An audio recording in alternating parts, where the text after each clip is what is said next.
बादशाह अकबर को शिकार का बहुत शौक था। वे किसी भी तरह शिकार के लिए समय निकाल ही लेते थे। बाद में वे अपने समय के बहुत ही अच्छे घुड़सवार और शिकारी भी कहलाए। एक बार बादशाह अकबर शिकार के लिए निकले। घोड़े पर सरपट दौड़ते हुए उन्हें पता ही नहीं चला और केवल कुछ सिपाहियों को छोड़कर बाकी सेना पीछे रह गई। शाम घिर आई थी। सभी भूखे और प्यासे थे और समझ गए थे कि वो रास्ता भटक गए हैं। राजा को समझ नहीं आ रहा था कि वह किस तरफ जाएं। कुछ दूर जाने पर उन्हें एक तिराहा नजर आया। राजा बहुत खुश हुए। चलो अब तो किसी तरह वे अपनी राजधानी पहुंच ही जाएंगे। लेकिन जाएं तो जाएं किस तरफ, राजा उलझन में थे। वे सभी सोच में थे किंतु कोई युक्ति नहीं सूझ रही थी।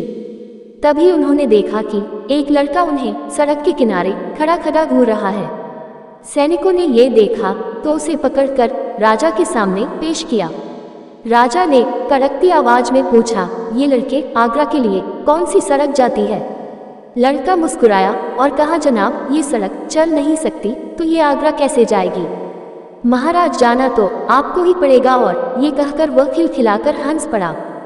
सभी सैनिक मौन खड़े थे। वे राजा के गुस्से से वाकिफ थे।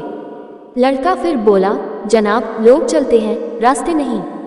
ये सुनकर इस बार राजा मुस्कुराया और कहा, नहीं तुम ठीक कह रहे हो।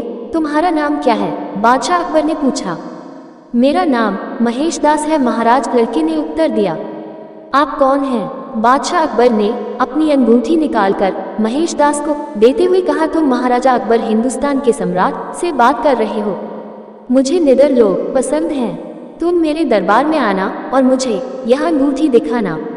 यह अंगूठी देखकर मैं तुम्हें पहचान लूंगा। अब तुम मुझे बताओ कि मैं किस रास्ते पर चलूं ताकि मैं आगरा पहुंच जाऊं। महेश दास ने सिर झुकाकर आगरा का रास्ता बताया और जाते हुए हिंदुस्तान के सम्राट को देखता रहा। और इस तरह बादशाह अकबर भविष्य के बीरबल से मिले। बाद में दोनों का साथ इतना चला कि इतिहास खूबसूरत किस्सों से रच बस गया।